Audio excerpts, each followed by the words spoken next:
Hey, that was pretty good, actually. Good evening, ladies and gentlemen. It is 9:02 p.m. Pacific Daylight Savings Time. It is time. That's a lot of times. It's time once again for Film Geek Primer Live. So right now, with our theme song, take it away, Bandleader Shu.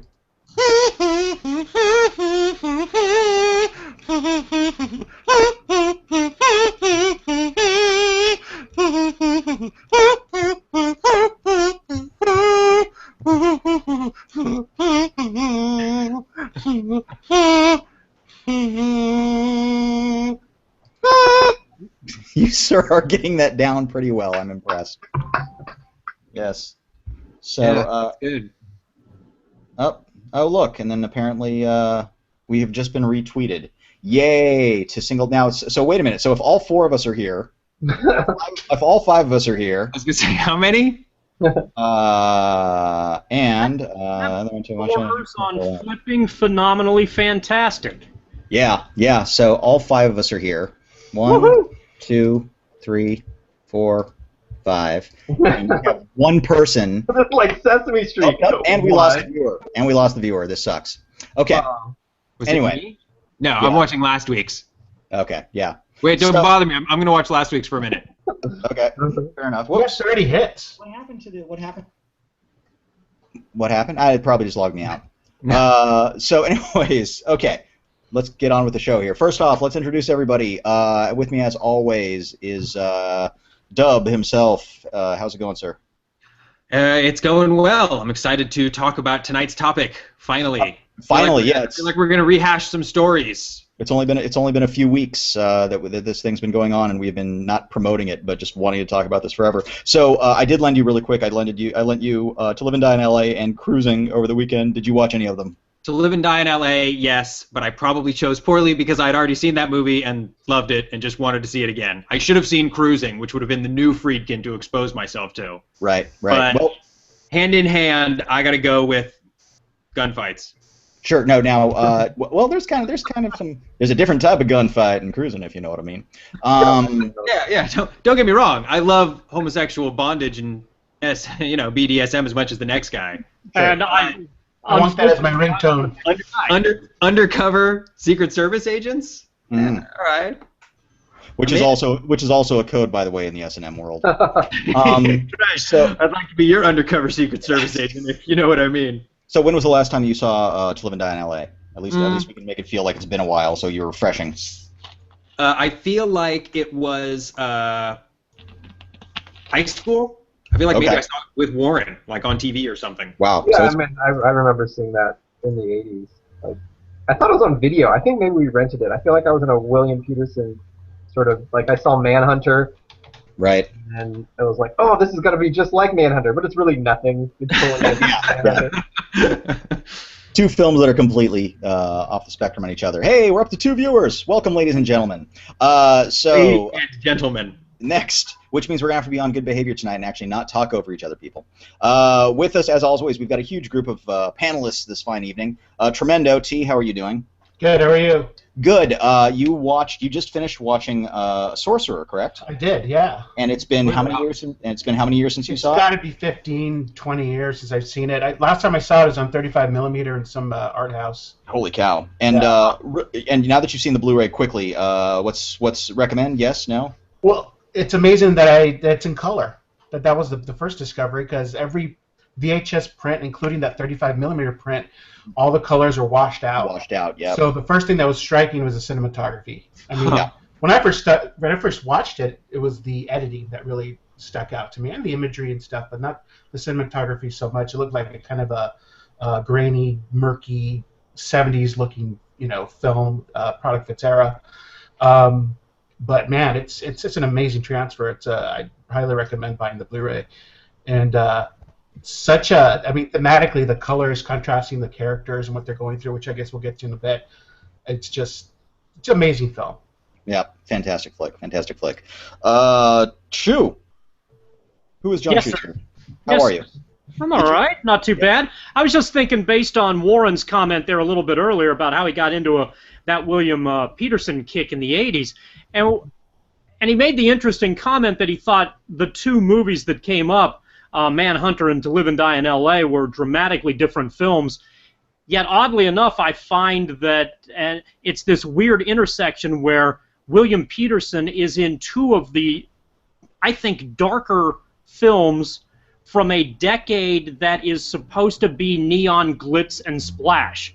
And there's this kind of curious underbelly from both of them that takes place that's really kind of a downer in both of those examples. And I think they're both really fine works of cinema that come out from a time that I'm not sure you'd have.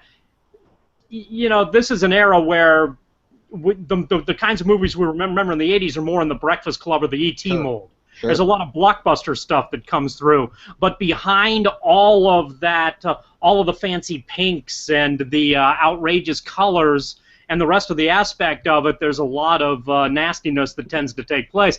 And I think both Manhunter, which I think is an excellent film, and To Live and Die in L.A., which is really well done also, are two movies that kind of capture that the underlying unhappiness and the overall masquerade of the era. The end. Nice. Very nice. Very nice. Excellent work, sir. Yeah. Excellent work. And finally, Warren, lounging. How you holding up? I'm holding up. I'm good. How are you? Where is it, Warren? Do you have a William Friedkin story or something you'd like to pontificate about for a minute? You know, I always thought Live and Die in L.A. was sort of like, to me at the time, like this really dark. It was like a Miami Vice like clone, only super dark. It was like the place. It went to some place that Miami Vice was never going to go, and like Miami Vice sort of defined like the cop dramas of that era. You know, like you said, like with the pastels and stuff like that. But yeah, I just remember always having the same feeling about like it's just like it just felt really dark and kind of heavy and like which didn't fit in that era, like what she was saying. It was just. If I can interject here, what's interesting is I think that Miami Vice has that reputation of being sort of about the glitz and the glamour of that era. But if you watch some specific episodes, especially the Don Johnson-based episodes, it's really kind of a downer show. Oh no, it had plenty of downer episodes, but yeah, like it really did. the flash, like the flashiness of it was always like what everybody remembered. But it just has some like it did touch in the dark areas sometimes. But yeah. But you know, most of the time it was like, you know, girls in bikinis, pastel suits, and people driving in their fast boats, you know. Go fast boats and whatever, and you know, all that stuff. Yeah, Miami Vice was definitely the juxtaposition of imagery versus thematics and the clash of said items that I just mentioned. I never got past the imagery. Of Miami Vice. There's a few episodes I remember. I remember the episode that had the Genesis song "Mama" in it. Yeah. That was such an. If anyone else remembers that episode, that was such an effective use of a song in a TV show. I thought that I don't know, that always stuck with me. But I don't know. I never. You know, I think it is kind of. Go ahead, Warren. I'm sorry. I was just gonna say that, like, and Aaron brings up the point. We were totally going away from Friedkin, but Miami Vice was one of the first TV shows to really use, at least in my memory, to use popular music. Music was like, hey, I know this song. This song's from the radio, and now it's on this TV show that I'm watching. You know, you don't see that even on a lot of shows at the time, but like they did it. They incorporated it. Yeah, they did for television basically kind of what Easy Rider did for movies, which was use the soundtrack of that generation. But I can spin this really quick from Miami Vice to back to William Friedkin because apparently his is an odd one, is that Michael Mann tried to sue William Friedkin over To Live and Die in L.A., saying that he basically stole Miami Vice in a way. That To Live and Die in L.A. was doing exactly what Miami Vice did, and that was a Michael Mann thing, and William Friedkin couldn't do that.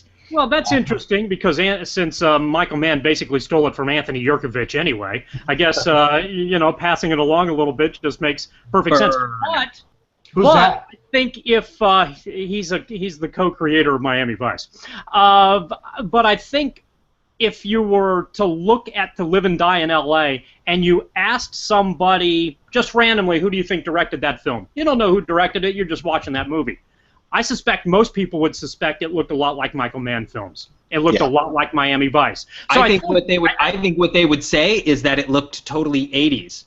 I think that it captured the zeitgeist, shall we say, of that early '80s. It was a little forward-thinking for its time. It was around the time of Miami Vice. It was expressing the interest of the early '80s, that music video influence, you know, that like the introduction. Well, what year was it? Was it around the introduction of MTV? Was that 85? You mean To Live and Die in L.A.? Yeah. That was definitely for 3 or 4 years by then. Yeah. Yeah, it was part of the flavor of that substantive mid-'80s filmmaking. And I think Dub has an interesting point there, and perhaps building upon it to some degree, is that you're looking at a guy who cut his teeth mostly in the '70s, trying to transition into the next decade, which is a very difficult thing, I think, for any artist in any realm to do effectively, because you're using art, pop culture, what we review, fashion naturally changes, and as a result of it, it moves what was outdated to the side. And I think it's difficult for some guys who were effective in one realm to ultimately be effective in another. You can argue, I guess, how effective Friedkin ultimately was with To Live and Die in L.A., which I think is a really good film. But it didn't look like a Friedkin film. It looked like, as Dub noted, more like a Miami Vice type thing, or more like an '80s type film, which is, you know, I think perhaps an interesting thing is you try to have a director who's more comfortable perhaps in an earlier generation trying to be functional and relevant now and still trying to tell a story in the process. Well, Right. one of the things that all of his stories have that feels like a leftover from the '70s is they're all pretty nihilistic. Right. Well, and let's I'll tell you what. Let's go back and let's start from the beginning. That's a here through with line. That's a through line, though. That takes us from To Live and Die in L.A. back to the beginning. Sure. Yeah. Well, I agree with that. And so William Friedkin is a director slash kind of writer. He's done writing on his scripts, but he's rarely credited with him. I believe the only one he was officially credited with was The Exorcist, his co-writer with William Peter Blatty. William Friedkin is known for several key films in the '70s, also known as the New Hollywood. The first being The French Connection, which took its visual cues and styles a lot from European filmmakers, which was shooting handheld on the street, going for much more of a neorealist documentary kind of style. And then, of course, his big second one, which is still considered a gigantic blockbuster even today, is The Exorcist. And after those two films, he was basically on top of the world. He could make whatever he wanted to. And his third film, and both of those films, again, I think as Dub said, they were definitely films that had a through line of nihilism in them. They were movies about obsession. They were movies of trying to be as realistic as possible, even though, like with The Exorcist, the subject matter was supernatural, one might say. Mm-hmm. Delving into theology. And he, of course, sees it as a religious film, not a horror film. But then the tides changed when he made Sorcerer and Star Wars was released the week after it came out. Was that correct?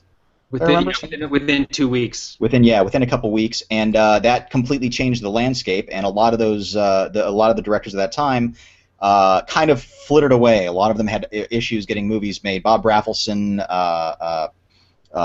Peter Bogdanovich, Friedkin himself, Hal Ashby started having some issues, but his, of course, were different as well. And the new blockbuster era began. So, Dub, go back. Let's kind of discuss the nihilism thing a little bit here, since we just recently saw Sorcerer, and it has to be, I mean, just in general. I mean, and his films are, in a way, they're modern film noir. You know, they are movies that are nothing but you are on. It's the I just rewatched Double Indemnity, and it's the you're on the train. We're on the ride to the end. Yeah, you're on the trolley with Friedkin. Yeah, you're not leaving the tracks until the sucker hits the wall at the end. At the end. So and Sorcerer, I think, being the biggest example of that. I mean, the darkest example of that, because even in To Live and Die in L.A., which has a shocking twist ending, sort of. Yes, but it's not too shocking. It's sort of just in keeping with the theme. There are no rules and nothing will ever matter sort of. Yeah. I don't know. It's very French. It feels very French. I think it's also one of those things where the odd part about it is where it happens in the film. So it's almost not an ending. It's the third. It's like the beginning of the third act almost. Mhm. It's the point of the movie. Yeah. It's it's what the movie is about. And you have to that title does not lie. Truthfulness in titles. Yeah, that That's is a the thing about, Friedkin movies up and down the line. Truthfulness in titles. yeah. He was indeed the Guardian. Oof. Now speaking of the Guardian, Tremendo, did you finish reading his? I don't want to call it an autobiography, but it is written by him, but it's really focusing much more on his career than his personal life. As a matter of fact, most of his personal life, other than a little bit at the beginning and his marriage to Sherry Lansing, is everything else is much more about his career. Did you finish the book by any chance? I did not know. No. Okay. The title of the book is The Friedkin Connection. Friedkin Connection, yeah. Yeah. That's strike two. Yeah, that's strike two, just with the title. I think a better title would be Friedkin Squad. Friedkin abbreviated. The Freaksorcist. To live in freaking Canay. That's horrible. I got nothing. Blue chips. I guess that's the word. Freaking die in L.A. Yeah. So anyway, in the book, so and this is one of actually my issues with the book is that he covers his entire career, but he literally skips 2 movies. One of them being The Guardian, and the other one being Deal of the Century, which were, as far as I'm concerned, his biggest calamities. And well, I was work for hire. I hate to say this, but a lot of his stuff kind of later on is all work for hire. He didn't develop Blue Chips or Rules of Engagement or The Hunted or even some of his early stuff. He did The Guardian. Yeah, he wrote The Guardian. Did he write The Guardian? Ooh. He's credited with the screenplay. Oh, ouch. Okay. Yeah. Well, he may have just known to get the check back then, because Deal of the Century is based on a book. Paul Brickman. Sure. Writer, who wrote and directed Risky Business. And there's 2 uncredited writers, if you believe IMDb. One of them is Robert Garland, and the other one is a little gentleman named Robert Town. Has anyone heard of him? Never heard of him. That's not shocking. Town has been a solid ghostwriter and has tried to fix things left and right. He's had his pen on many projects, I imagine. Yeah. Oh yeah. Yeah. The guy's been involved in close to everything. But yeah. He's struggling. He was just looking for work. Nobody will hire him. Yeah. He's the man's. But it looks like he's just a director on this one. Yeah. He's not even produced in Deal of the Century, so that's a work for hire. Yeah. Yeah, and he tried, and that was his only real attempt at comedy. And you want to see a change in style. That's the one movie of his that feels like all he did was repress all of his style and try to light it and shoot it. It feels more like a dark John Landis movie. Because all of his element. Give the guy a break. Yeah, well, all of the framing is very flat. There's nothing really interesting about any of the framing of it. He uses inserts and stuff like that, or cutaways that you rarely see in any of his films. And it's not funny. I mean, the man does have a sense of humor, as you can see in his movies. There are moments of levity, but right. Did it have Eddie Murphy in it? Was Eddie Murphy in the tank? No, that was the other shitty one called Best Defense, and that was a I was trying to come up with the name. Yeah. Best Defense, and they both came out within a year of each other. I looked that up because I was just kind of curious. Eddie Murphy. Yeah, and they were trying to do this was Chevy Chase, Sigourney Weaver, Gregory Hines, and Richard Libertini has a small role in it. And the idea and the concept and the original script, I don't know how much they altered the script, but there's a lot of really interesting ideas and things within the film. But nothing lands. Nothing ever. Chase was the wrong person for it. Now, isn't this the film that is supposedly considered the greatest script that was ever shopped around Hollywood? It was Blacklist film. Absolutely didn't, come through with what it was supposed to be. Yeah, it was one of those that had been shopped around for a while, and it was it was one of those best scripts that haven't been produced kind of things. I don't know if the Blacklist officially existed at that point in time, but it was one of those that the concept of the Blacklist still existed.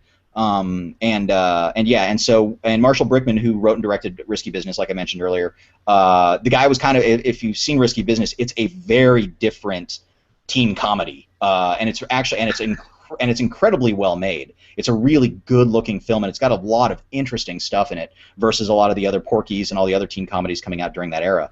And so whatever Brickman's original script was, I'm not sure how altered it was, but you can see that there was something there. But every other part, when they started putting it all together, the engine just could not run, and they couldn't get that sucker even out of the driveway. Anyways. Hey, nice metaphor. Thanks. That's really good. I've been metaphoring my life. It took you all the way home. That was good. Did I now? Yeah, cute. Did I use the word like or as? Was I simile? Was that a simile or a metaphors? I don't know. Those two words are simile or enough for me. Cute. All right. Never tell them apart. Anyways, it's good to see the dub has William Friedkin's sense of humor. Mm-hmm. I'm landing him like Friedkin, baby. Who just made the deal of the century? Oh. All right. How do I? Wait, I know I can cut his camera here somewhere. All right. I'll tell you what. So T, let's start with you, T. Favorite? What's a Friedkin film you have yet to see that you feel that you want to? I'll be honest. I kind of want to see The Guardian. Now that I know he wrote it. You've never seen it? I've never seen it. No. Oh, that's interesting. That came out because that was like, what was it, 90, 91? It was. Yeah, it was one of those, matinee. Didn't it come out with the other monster movie that's in the? Or no, it came out with the same time as Hand That Rocks the Cradle. Yes. I confused the two because it was a babysitter, psychotic babysitter movie. Right. I'm just curious about that, but the one I want to see is, I guess, Brink's Job. I know it's meh, but it's sort of a comedy. Yeah, it does, and Brink's Job actually works. Yeah, it's a lighter film of his, and it actually works much better than I think he even gives it credit for. Mostly because of the cast. Now that he's on this role of doing adapting plays to film, like Killer Joe, it's probably a good time to see Boys in the Band, which was a play before he filmed it.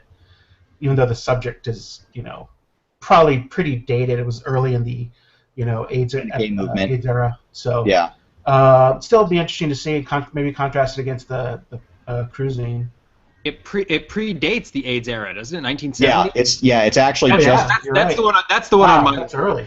That's the one I really want to see. I want to see what young Friedkin. I'm assuming he's gay. Is William he? Friedkin? No. No, he's just fascinated by gay culture. Everybody was then. Explores those themes. One of the things he's incredibly socially conscious in different ways or for different things, and I feel that there was a I forget the bar in New York where the gay movement actually started. There was a bar specifically in New York that was continually being raided by. Was that what it was? Stonewall. That was continually being raided by police. And one basically just they weren't doing anything wrong. They were just being gay in a bar. That was it. And the police would continually raid it and arrest people and abuse folks and stuff like that. And one night they just said, "Fuck you," started fighting back, and a riot broke out. And that's considered kind of the tipping point of the gay movement. And that's when equal rights started up for GBLT. GBLT? Yeah. That'll be. One I want to watch, and I don't know if it's available, is The People versus Paul Crump, which is his first film. That's the one I have not seen yet, and I still can't find it.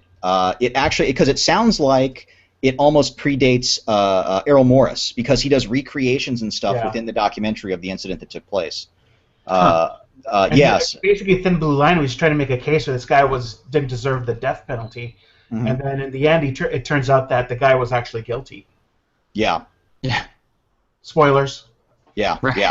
It was the late 60s.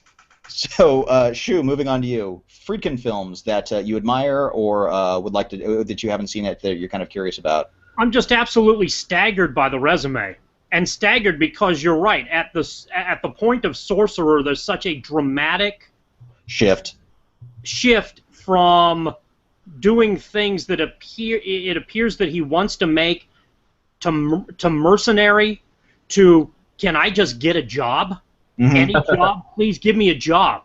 And based on do me a favor, list off his resume really quick after Sorcerer, just so we kind of have a hint of what's out there. Sure. You're looking at the Brink's Job in 1978, Cruising in 1980, which may also be another turning point. Well, here, I'm sorry, I don't mean to interrupt you, but why don't you cut to my screen, yeah, John, and I'll put up the okay. the resume. So Shu can talk, but we can see the. All right, Sure. that sounds good. Deal of the Century is 3 years after Cruising in 1983. Then he's got To Live and Die in L.A. in 85. Cat Squad, the TV movie that's been discussed in prior Film Geek Primer episodes from 1986. Rampage from 1987. Which was not released until 91, just out of. Okay, and it looks like, and it's kind of weird in here too because Cat Squad, Python, Wolf, probably the greatest sequel ever because you have a cat, a python, and a wolf, and a squad all in one film. Not to mention a colon. There's a lot of good stuff going on. And then you've got The Guardian, and then it drifts into Blue Chips, which is kind of a fascinating departure that has potential as well. And son of a bitch, he directed Jade. Yeah. Holy bleeping Christ, he directed Jade? Yeah. Fun fact. Hold on. Fun fact on Jade. He believes that's his greatest car chase. Yeah, and it's a car chase about. Wrong. It's a car chase that actually moves through Chinatown and stuff like that, literally, and it's like all crowded, and it's a car like they could have gotten out and run to the other car faster than this chase was actually moving, yet somehow. No, I saw Jade. I don't remember a car chase. Yeah, that's because you could have just thought they were at a diner in a booth. It could have just been car driving. Maybe they were just driving. I thought. Yeah. So yeah, that's apparently is one he's very proud of, and I'm not sure why. So yeah. So the thing in this latter portion of his career, depending on how you ultimately break it up, is The Hunted, which is a real attempt, I think, at a throwback to maybe what he was trying to attempt in the 70s. Kind of that there's a lot of minimalism, and I think Friedkin also seems to have this ability when he's at the top of his game and not doing movies that fall under the mercenary category of having scripts that don't always necessarily say a whole hell of a lot. Yeah. And there's this minimalistic quality about them, and The Hunted has a lot of that in it too. It's maybe the most unique in that grouping, which makes it perhaps worth seeing to some degree. I think it's largely a missed bag. But based on a lot of the other stuff on this list, post Sorcerer, wow, it's pretty remarkable how he was at the helm of this group of iconic pieces of cinema, and then you look at what happened when the decade turned over, and it's like everything just fell apart on him, and then it was a matter of holy crap, just give me a paycheck, any paycheck, and I'll take it. And whatever artistic ability he seemed to have along the way seems to have been lost or pushed to the side, just to be able to pay the mortgage. Well, Yeah. I think at least now, anyway, with like you said, The Hunted and Bug and now Killer Joe taking these plays, like he's found a niche. It doesn't feel like he's. I mean, I'm sure every movie is still a struggle for him, but Well, it doesn't feel like he's doing the mad scramble he was doing before, trying to adjust because he was so 70s in his sensibilities as an artist. right. Even though he was very dynamic in his ability to execute, like behind the camera, he tried on several different styles. We're arguing to varying degrees, but he was willing to try new things. Early in his career, in a couple of interviews I read about him, is he actually wanted to do musicals. He thought the American 50s musical was the epitome of American cinema. American in Paris, Singing in the Rain, so forth. And that's what he wanted to do. So Could you imagine his handheld verite style? yeah, and he even says that in the operas that he produces right now, or he directs, Yeah. his approach is very cinematic.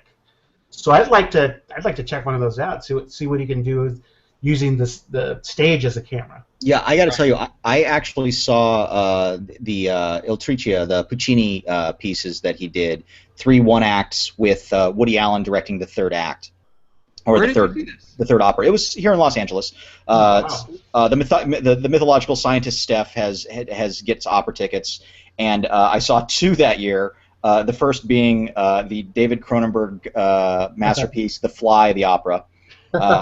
Which Is it called The Fly, the Opera? Does it have 2 articles in the title? No. I wish. No, that'd be awesome. It's just called The Fly. The Fly, the opera. That would. It was brilliantly bad. I still to this day sing the line "insect politics" whenever I kind of feel the urge. That's not a joke. That's what makes it funny. If it were a joke, that would be a terrible joke. Yeah, but because it's real, it's hilarious. Yeah, I can't make that shit up. But the El Tricio, he directed the first two, and the second one, the first one's fantastic. It's about a love triangle. I feel that I don't know how much he designed it off of Jean Vigo's L'Atalante as far as the setting goes, but that's exactly what it looked like to me. But the second one is about cultured. I know, a nun who, a woman whose parents have sent her to become a nun because she had a child out of wedlock. She hears that the child has died. She's lost it. She'll never see the child again, so she decides to commit suicide. It's an opera, and by the awkwardly fitting in with everything else that he's done. Is it funny? On Opera Geek Primer. Yeah, I have no reference because I know nothing about operas. Yeah. So, is it ha ha funny, or is it more like? Oh, it's ha ha funny. Is it more baritone funny, or is it? But anyways, I've never bawled as much at anything as I did at the last 5 minutes of his second opera. He does something that I swore to God was going to be the cheesiest moment that I had ever seen, because Mary descends from the ceiling, as if descending from heaven, and you're like, and as you start to see this, you're like, oh shit, don't go there, dude. This is not right. Right. But then something else happens in that moment, and it completely flips it. She falls. No, it completely flips it, and all of a sudden, I just tears roaring down my face. I'm like, it was very close to like Bert Lahr of me sitting back there watching this thing. But it was honestly, it was an incredible experience, and I know that he's working on some other opera now. He goes to like Italy and I believe France and is directing operas, kind of continually working to direct another opera and stuff like that. But if you ever get the chance, the guy really makes solid pieces of work from operas. So yeah, it's if that's his new calling, he's really found something for himself there. It's a real niche. But moving to the plays, both of them by Bug and Killer Joe, based off of plays by Terry Lutz, whose work we've made fun of before because he's the Pulitzer Prize winning writer of August Osage County. But his early work. Learn how to title your plays, you Pulitzer Prize-winning moron. Yeah. They don't give out the titles. Prize means nothing. Let's make sure we put his name in the tags for this episode. Yeah, we will. I'm coming for you, whatever your name is.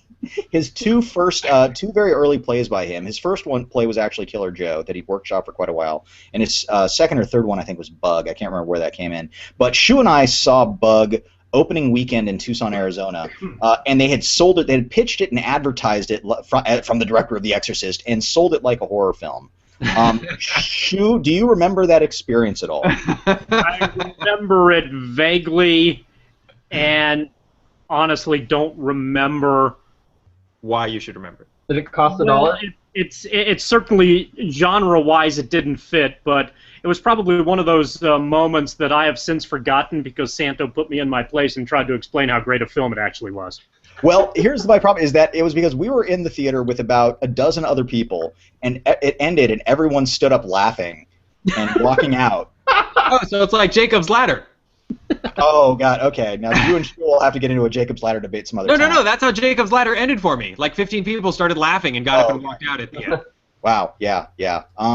Not for me. So, anyways. So it's got, it's that kind of ending, for sure. I turned to Shu, and, well, no, because it's not a laughable, they just thought, like, because they were like, they were expecting a horror movie. It was pimped as a horror film. Right. It was advertised, everything was about, like, I feel like even the advertising almost had, like, the little, we're infested. Like, it was going to be, like... It had sound effects nowhere to be found in the movie. Yeah. It was sold like a movie that they were going to get as much money out of this thing as they could opening weekend, and once word got out that it wasn't what it was supposed to be, they didn't give a shit because they were laughing all the way to the bank.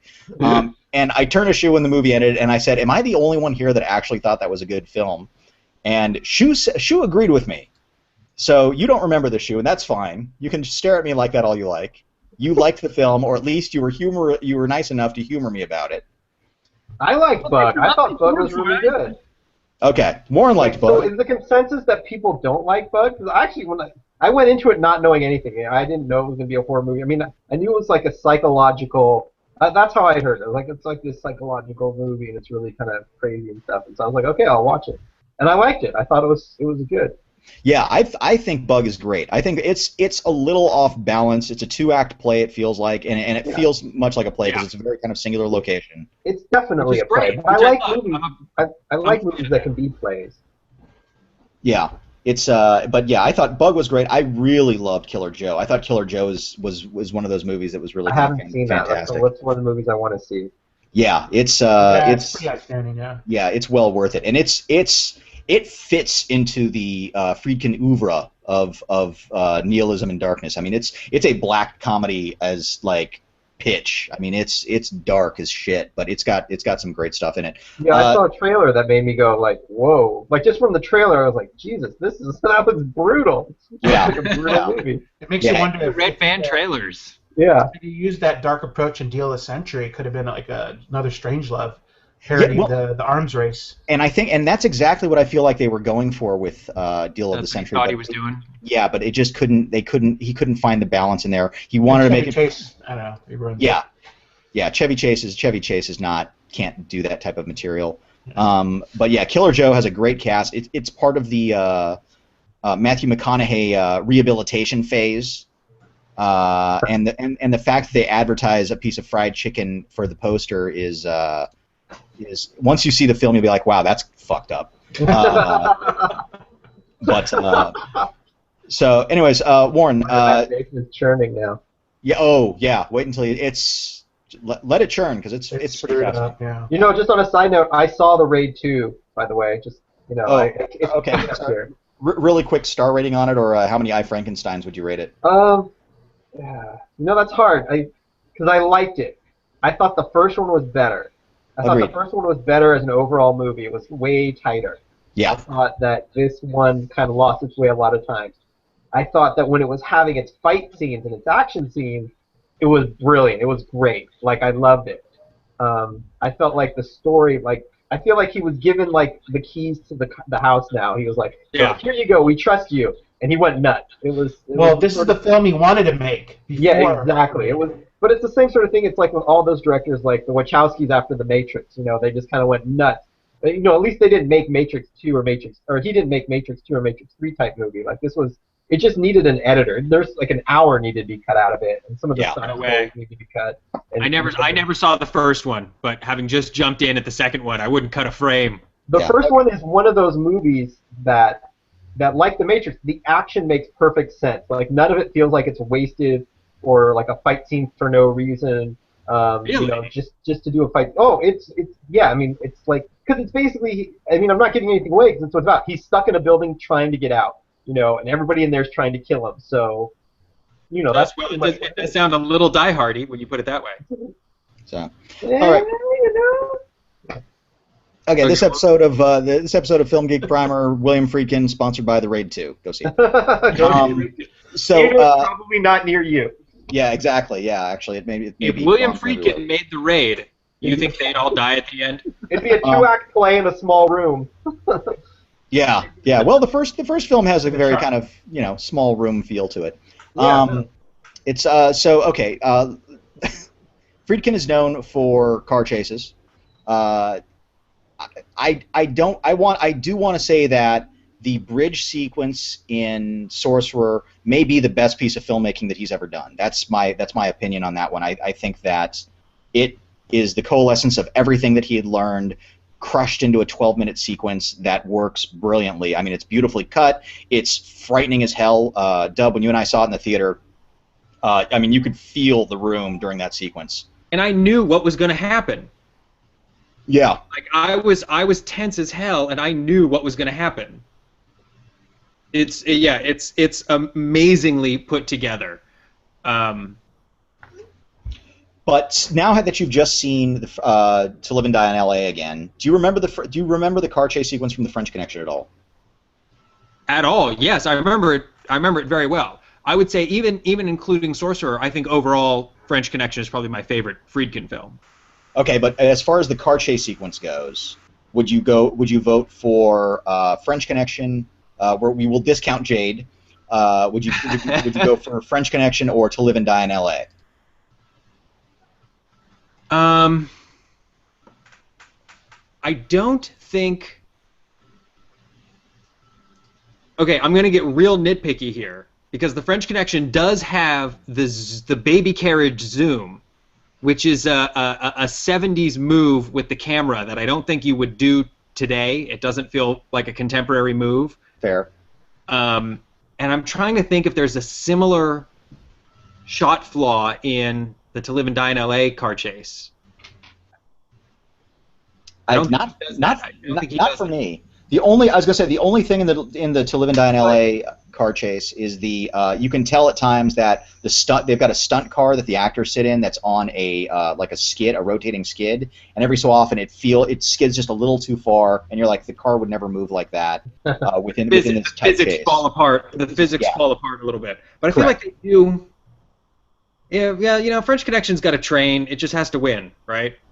Like, Yeah. You can't battle a train. Yeah, very true. Yeah, part of me almost likes the To Live and Die in L.A. Car chase better. There's a moment, Friedkin. One of the things that Friedkin is a big fan of is the sound design of his movies. And if you see Sorcerer, the trucks have very individual sounds. He actually used animal sounds within the motor. So you'll hear one of them actually has like a lion growl, and the other one uses like dogs or something like that. So they kind of, he's trying to build them up to be kind of their own characters, which in a way they very much are. Lazarus and Sorcerer are the two trucks. But in To Live and Die in L.A., he has this moment where John Vukovich, who's played by John Pankow in the film, is in the back seat while William Peterson is driving, and Peterson is just obsessive, out of control, just fearless, right? Whereas Vukovich is the exact opposite type of character. He's always thinks it's over and he's done and this and the other thing. There's a shot where they cut out all sound except for Pankow's breathing. And he's in the back seat freaking out as you're watching this, and all of a sudden, like, all the sound cuts out for about 10 seconds or so, just of him breathing, and then you see his face as he's just like looking around with this crazy panic.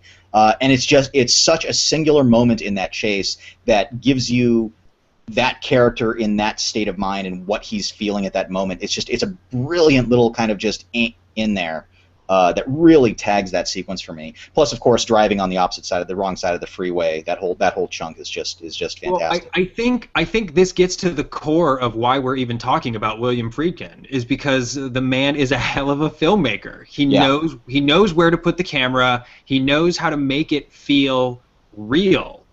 Like he really sells you on what you're watching, and if it has to be handheld, it's handheld. If it has to be, when you think about how real the French Connection feels, and we're talking about his movies being a roller coaster, whether you want it or not. I feel like in the French Connection, he just kicks you out of the ride, and the ride keeps going. Like, you don't even get to go on the whole ride.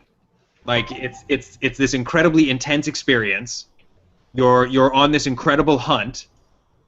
You're doing these amazing things, and then you don't get it. You don't get what you're after. Like, it's part of the nihilism of his movies. Sorcerer has elements of it. The Exorcist has elements of it.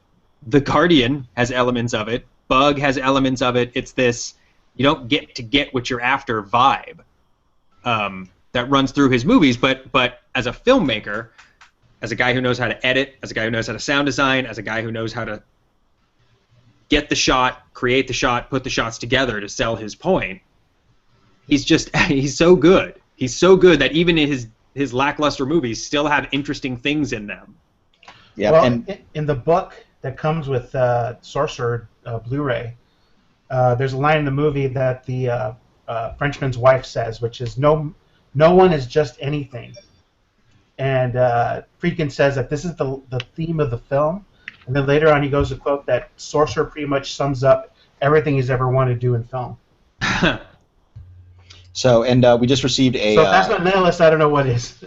Yeah, but I could see that. And we just received a text from the other white tofu on who's I'm guessing is who's watching this. Hey Ryan, how's it going?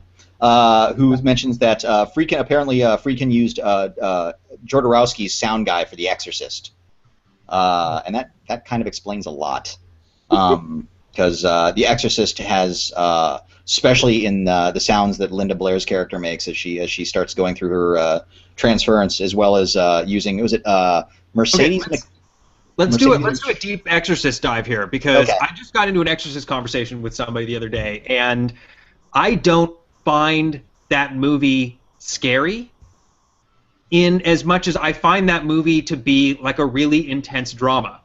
Like that's how seriously I feel like he takes the emotional realities of that movie. Yeah. Well, it's disturbing. It's hard to watch, but no more so than a realistic rape scene or a realistic murder scene or a realistic scene of abuse. I think that's what he was going after. Yeah, it's a domestic abuse drama, and the abuser is the devil, and he wasn't interested in creating a thrill the audience, or to scare them, or do the regular filmmaker trips most horror filmmakers do. He was trying to make a film that was rooted in reality, had supernatural elements, and along with his themes of religion and mysteries of faith. But in the era that it was made, that was scary to watch. Like, I agree, it's not like watching it now. It's not scary as it is like an intense drama. But in 1973, that kind of stuff, like the language and just how she would it was scary to an audience that wasn't used to seeing that. Yeah. I'm going to have to, from my point of view, actually, The Exorcist still wigs me out a little bit. I'm a little more squeamish with horror films. And I don't know if it's my Catholic upbringing as well. That's what it is. It still scares the shit out of me. I don't think you're squeamish with horror films, and it's probably both your Catholic issues. Yeah. So, you lucky Jews got out of this one. But, everything's coming up Jew. Wall Street is your Exorcist. Let's put that one in the win column for Jews. Another positive about Judaism. Yeah. But lucky Jews. But yeah, it's I gotta tell, and the first time I didn't see it until college, I'm sure. Yeah, but yeah, it scared the hell out of me the first time I saw it. When I bought the Blu-ray when it was released a couple years ago, especially now, and you can watch both cuts, even with the there's the shot of the opening sequence, and it's kind of sad because it's a sequence that a lot of people don't talk about, but the sequence in Iraq at the beginning with Father Marin, and he's out there and he sees Pazuzu, the giant idol of Pazuzu, and the dogs are fighting, and he has to take his little nitroglycerin pill, and he's shaking, and then the clock stops in the room, and it's just the room is dead silent. I guess I have a thing for silence, and the clock, and the clock stops. And it's just something about that just instantly filled me with dread, and then the rest of the movie, I was scared. I was waiting for the other shoe to drop at any moment for some reason. Oh no, where'd he go? No, we were talking about the other shoe. The other shoe. The other shoe The other shoe dropped. Yeah, and shoe back. Whew, I was getting scared there for a second. But yeah, I don't know. That film still terrifies me to this day, and every time I watch it, it still creeps me out. Even though I know how everything has been done, even though one of the things I do really like about The Exorcist is that for a very long time, and when you grow up in a culture that knows about The Exorcist, everybody's like girl possessed by the devil or demon, etc. But when you first see The Exorcist, there is 40 minutes before anything really kind of supernatural in that world starts happening, and it is much more of a like you said, it's much more of a psychological drama. Is what's wrong with this girl? Is she going nuts? Is it the family dynamic that has been shattered? Is that what's affecting her? And what's going on with Father Karras is he's going nuts. Yeah, and what's fueling his crisis of faith? Of faith, and he's got his whole thing. And actually, really, one of the most nightmarish sequences is his dream about his mother when she's rising up out of the subway and stuff like that. Yeah. Oh my God, that's just You're right. That's like fucking freaky. Us Catholic boys and our mamas. Yeah, I guess that's what it is. Well, They love their mamas. They love their mamas, boy. But yeah, I mean, and The Exorcist, and when they re-released The Exorcist back in what was it, 98, 99, something like that, when they did the re-release with the new footage added back in, with her crawling spider-like and all that jazz. I saw that in the theater. Yeah, and well, so did a lot of people. I mean, that film made a lot of money again. You know, I mean, it's just one of those, you know, very few horror films to some extent can you really genuinely call like a classic piece of Hollywood cinema, because I mean, you know, There's only a handful. There's only a handful. Yeah, it's like Texas Chainsaw Massacre was very much an independent film. Yeah, Alien. Yeah. You know, and because a lot of times there's like a balance in a lot of horror movies that, you know, there's between good filmmaking and shock and gore, and sometimes they slip towards more shock and gore than they do, and they have to sacrifice some good filmmaking to get that. But yeah, and movies like Exorcist or Alien, you know, you can even go back as far and say Psycho, you know, might have been one of the first that said, hey, you could have this scary horror movie. Psycho got a shot-for-shot remake. Yeah, well, besides that part. Yeah, it's and again with The Exorcist, I think if we were to kind of count up the classic horror films, I guess The Shining we can count as one as well. They you know, they are movies that root themselves much more in character and situation and theme, and a signature director. Yeah, I think it's when you have a director really willing to explore the horror genre, who has already rooted himself in. Although, you know, Friedkin's only really his second film officially. The Fast and Furious filming outside. It's Torque. No, that's what's getting murdered. I don't know. That's the sequel to Live and Die in L.A. I was going to throw out a Torque joke, but I don't think anybody would get it. Anyways, okay, so anything else about The Exorcist that you wanted to discuss, Dub? No, that was it. Just that how much of it plays like a more effective drama than it does like any kind of gross-out horror movie. Right. I think I should put a quick flash cut of the evil face. Right, her stabbing herself. Yeah, there's moments for sure. Yeah, that's right. And again, it is kind of a how-to lesson to how to masturbate with a crucifix. Poorly. I would actually disagree. It's more of a how not to. Right. It's more of one of those don't do what Donnie don't does. Where let me show you what not to do. Yeah. So, all right, let's. It's 9:54, so we're going to start doing a little bit of a wrap up here. Warren, a William Friedkin film that you would recommend people watching.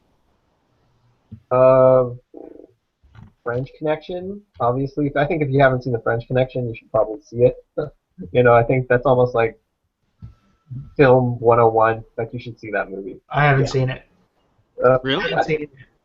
Say that one more time on camera. I have not seen French Connection yet. There you go. Yeah. Mother of God. This goes directly to you. You probably should just see The French Connection. I will. Okay. After Blue Chips. That's right, yeah. You know, I see Blue Chips, too. I saw Blue Chips in the theater. Yeah, I think it's got Shaquille O'Neal in it, and that should pretty much tell you everything. Yeah, well, no, I did go and see it. I saw Kazam. Because it was a William Friedkin movie. I actually went and saw it in the theater. But yeah, it's. I didn't know it was William Friedkin until a long time after. Like, I saw it, I was like, I was like, William Friedkin did that? Oh, yeah. Yeah. He's one of those guys. He's like, I think, like Shu said when he was reading off his resume, he's one of those guys where it's like when you go and look at it, you're like, holy shit, he made that. Yeah. And he has a lot of those, unfortunately.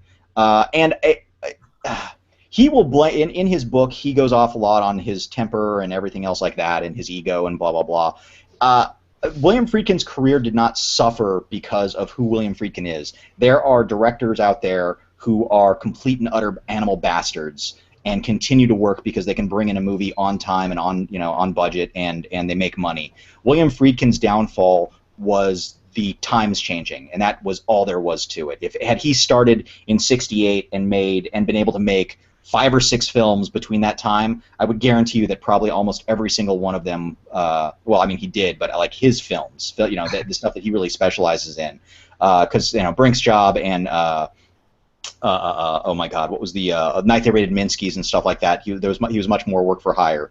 But you know, if he had been able to make films that kind of he was much more passionate about and really wanted to make during that era before Star Wars hit, and the time started changing, he probably would have a couple more guaranteed classics under his belt. And I think Sorcerer, had the name been different and been released, a year or two earlier, would have been a giant success as well.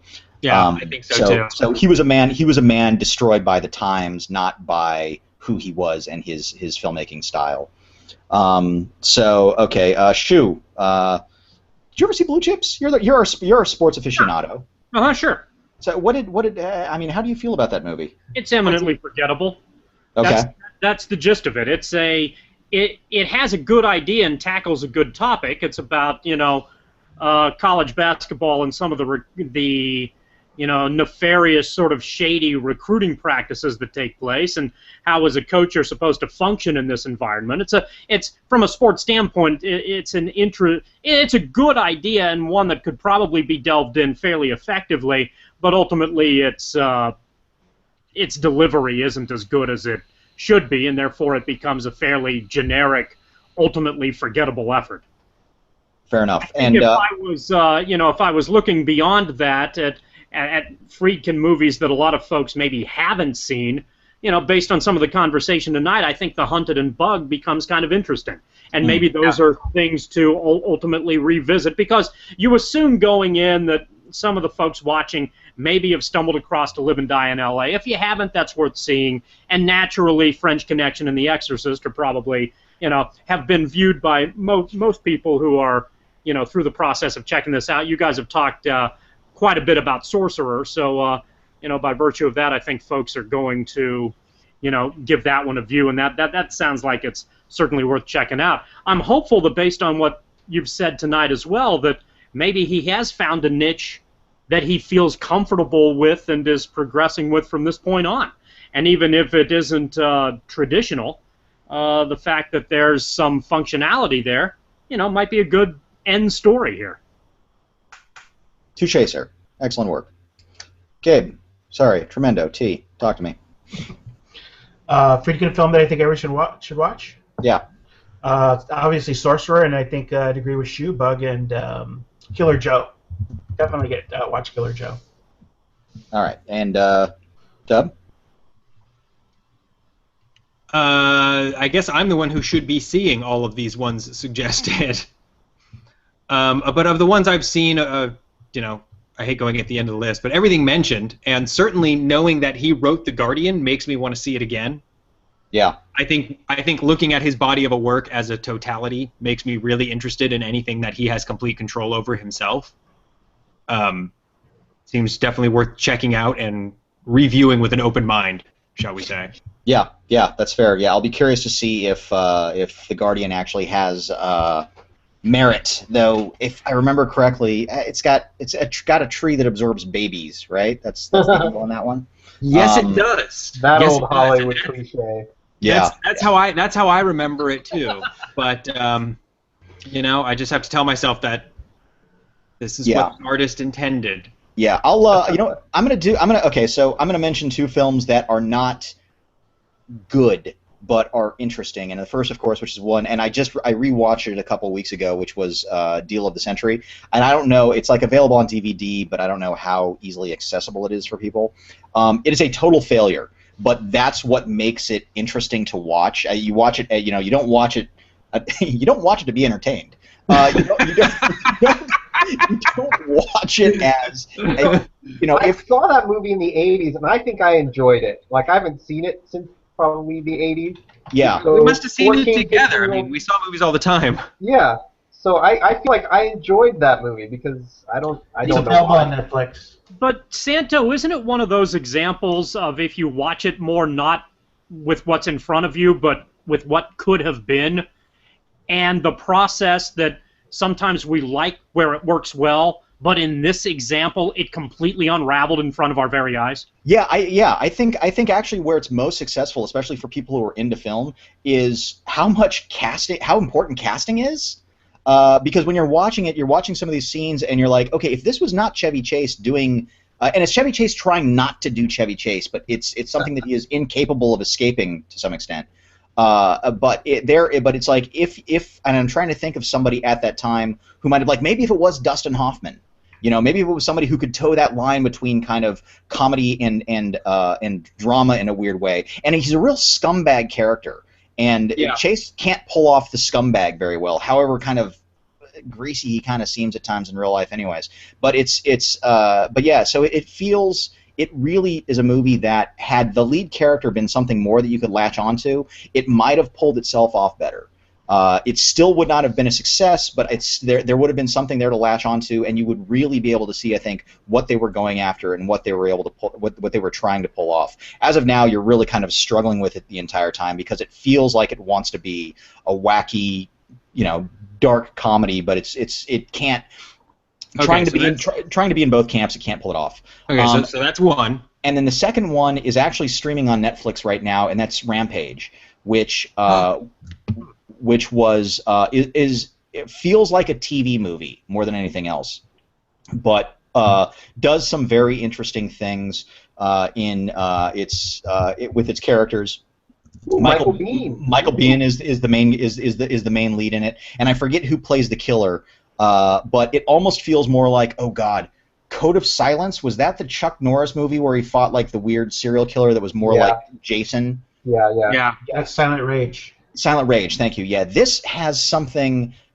This kind of feels like that. It was probably an incredibly low budget because it's really kind of simply shot.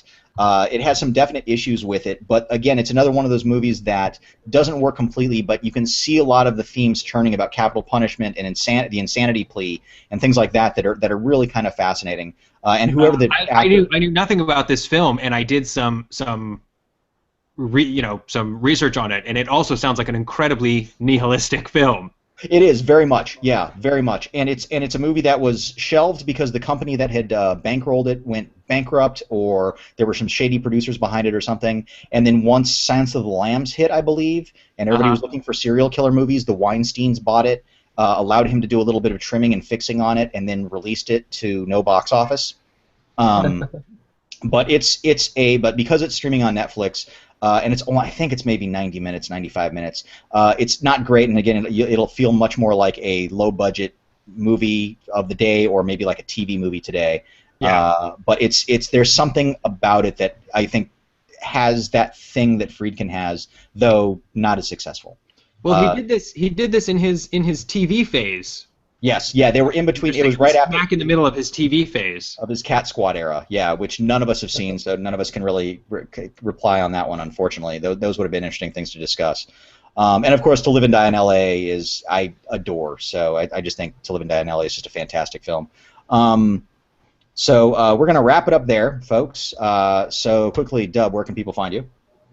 At Film Geek Dub. I apparently just got 2 new followers tonight. It pays to follow random people. Let's just say that. Is one of them the other white tofu? No.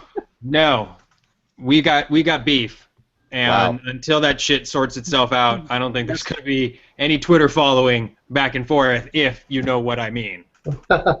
Fair enough. I don't know who that is. Have him call me. He sounds like fun. Yeah. Gee. At El Tremendo or eltremendo3000.com or Facebook El Tremendo. Excellent. And I also got a ad today on Twitter by Drunken Quest.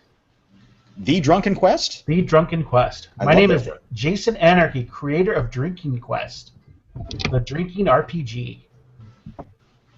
That's going to be huge. Yeah. Okay. Shoo. We got beef. Yes, we do. We got beef. How about you? Sorry. Shooniverse. Sorry, that joke was funnier 45 seconds earlier, but alas. When you thought of it, you're like, oh, come on, get to me, get to me. That's exactly what I was saying. I thought that worked pretty well. Shooniverse will be fun, SCH Universe. Hello, gang. Follow me there, and I'll follow you. And quickly explain your poster to us tonight. What's there to explain? Who is John Schuster? Welcome to the world. Most people don't keep existential posters. You know what? I feel right now like Atlas, and I can do nothing more than this. You and Rand, you. Warren. The yet to be nicknamed Warren. That's just my nickname. Yet to be nicknamed. Yet to be nicknamed. That's gonna look shitty on a bumper sticker. I'm gonna have to get that Twitter at yet to be nicknamed, but for right now it's just gonna be at Warren Graff. I was trying to think, did I get any new followers? I got a few new followers today, but I got a few new followers. I think that's from animation stuff. So. All right, and my name is I'm Santo at John Santo. You can follow me. I got no new followers today, but honestly, that's fine. I can deal with me that. either. Yeah, exactly. Do you want me to unfollow you and follow you so you get? No, that's okay. I will survive. I promise you, I will survive. That's not how Twitter works. That's right. Okay, time for some theme song. Shu, take us out.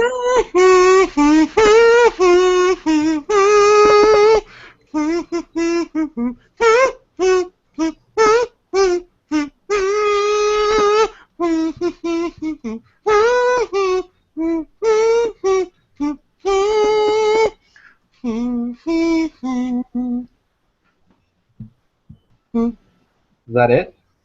That was it. We'll see you next week. Topic yet to be decided. Adios.